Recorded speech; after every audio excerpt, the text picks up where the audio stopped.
Curtin. Thank you, Deputy Speaker. People all across Australia are horrified by the climate and environmental impact of expanding our fossil fuel industry. This horror can lead to anger, disengagement, denial, disruptive protests or loss of faith in our system. But some of us still have hope that we can address the decarbonisation challenge using the tools we have. Today, I will be tabling this Greenpeace petition signed by 440,000 people, asking the government to protect the environment from Woodside's gas expansion plans. This is the largest petition presented during this parliament, more than double the next largest, which had 185,000 signatures. In fact, according to the Parliamentary Library, this petition appears to be the 5th largest petition ever presented to this parliament. This is significant. Instead of protest, anger or disempowerment, nearly 500,000 people are respectfully using one of the tools of our democracy to be heard. So why is this so important to so many people across Australia? Scott Reef is a fragile tower of coral reef 200 kilometres off the WA coast. It has a circular reef to the north, a horseshoe-shaped reef to the south, joined by a large, deep lagoon. It's teeming with life: sharks, sea snakes, rays, sawfish, seabirds, fish, invertebrates, coral and sponges. It's one of a series of isolated atolls along the northwestern Australian coast that was once a massive barrier reef like the Great Barrier Reef.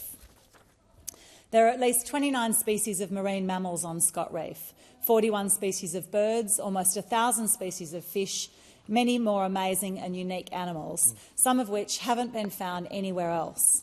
It's a snack stop for migrating birds and critical habitat for endangered pygmy blue whales who are migrating and foraging up and down the WA coast. Genetically unique and endangered green sea turtles swim vast kilometres specifically to reach their birthplace, a tiny sandy islet on Scott Reef, to lay their eggs. Because it's 200 kilometres offshore, we haven't spoiled it yet. There aren't many places like this left on Earth. Australia's largest untapped conventional gas reserve, the Browse Basin, lies directly under Scott Reef. This gas is trapped under the tower of coral, which has grown and adapted over millions of years, supporting this fragile ecosystem. Woodside's Browse project, which will feed its Burrup hub expansion, creates huge risks for this fragile ecosystem. Woodside plans to drill up to 50 wells and pump the gas long distances to shore. This project creates huge environmental risk and damage, with drill sites so close to the habitats of endangered species and the ever-present risk of a catastrophic oil spill which could cover the turtle nesting shoreline and kill significant numbers of marine animals. There's also a risk of subsidence once the gas is removed. Imagine 1,000 green sea turtles paddling hundreds of kilometres to return to their birthplace, only to find that it's now underwater and they can't lay their eggs. They don't have a plan B. The Browse Basin would feed gas to the proposed Burrup hub. It's really hard to understand the scale of this proposed project, not only for its environmental impact, but also for its climate impact. Woodside is seeking an expansion and extension to the processing facility at Burrup hub through to 2070. Yes, 2070. This is a plan to be processing fossil fuels 20 years after the world needs to reach net zero.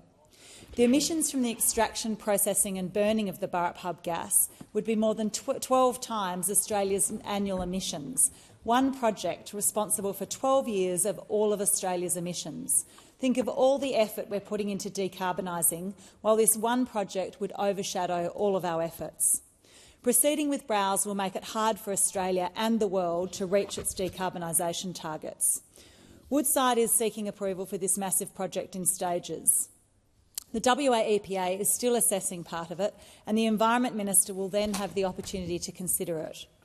So many of our political tools and our system are ill-equipped to deal with long-term threats like environmental damage and climate change, but we have to use the tools we have. In receiving this petition, the Environment Minister will have the opportunity to show 500,000 people that their hope is not misplaced and that our democratic system can be used to drive positive long-term thinking and change. I urge the Minister to listen and prioritise nature and our future over Woodside's profits. I seek leave to table Greenpeace's Stop Woodside's Drill petition, signed by 440,000 Australians. Is leave granted for the document to be presented? Leave is granted. The document will be forwarded to the Petitions Committee for its consideration and will be accepted subject to confirmation by the committee that it conforms with the standing orders.